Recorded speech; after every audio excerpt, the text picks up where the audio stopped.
आपले खाते जर घरी जाऊन उघडून बघितले तर एवढा पैसा मोदीजींच्या नेतृत्वामध्ये आलाय, आतापर्यंत कधीच नाही आला.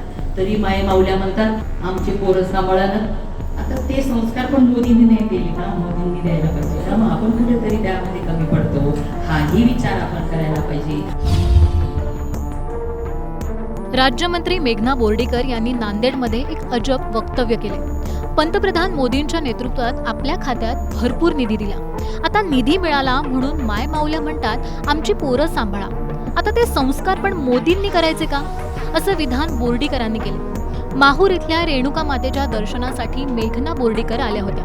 त्यावेळी आयोजित एका कार्यक्रमात बोर्डीकरांनी हे वक्तव्य केले.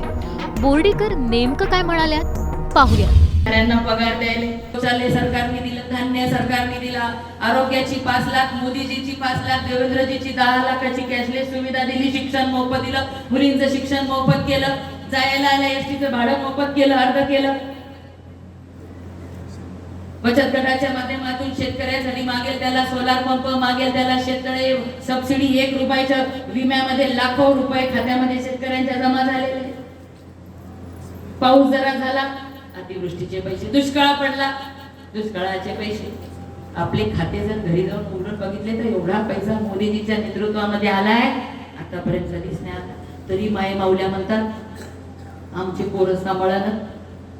आता ते संस्कार पण मोदींनी नाही दिले ना, मोदींनी द्यायला पाहिजे. त्यामुळे आपण कुठेतरी त्यामध्ये कमी पडतो, हाही विचार आपण करायला पाहिजे. आणि महाराज आपण जी संस्काराची शिदोरी सगळ्या गावागावांमध्ये येतात, मोदीजींच्या नेतृत्वामध्ये तर सगळं आपल्या गरोदर लेख झाली तर बऱ्याच आमच्या मायमाऊल्यांना वाटतं लेकीला चांगलं चांगलं खायला पाठवावं, पण पाठवणं होतंय का संसारात?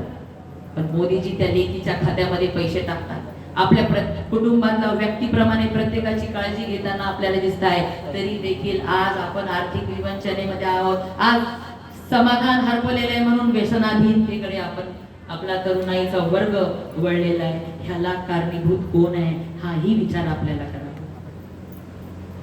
स्वच्छतेचा मंत्र घेऊन आपल्याला पुढे जायचं आहे. आणि त्यासाठी आपले साईनाथ महाराजांची निवड राज्य सरकारने केलेली आहे. कारण स्वच्छता म्हणजे आपण म्हणतो लक्ष्मीचं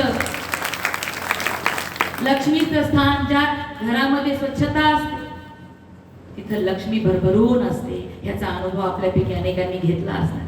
ज्या घरामध्ये स्वच्छता असते तिथं आरोग्य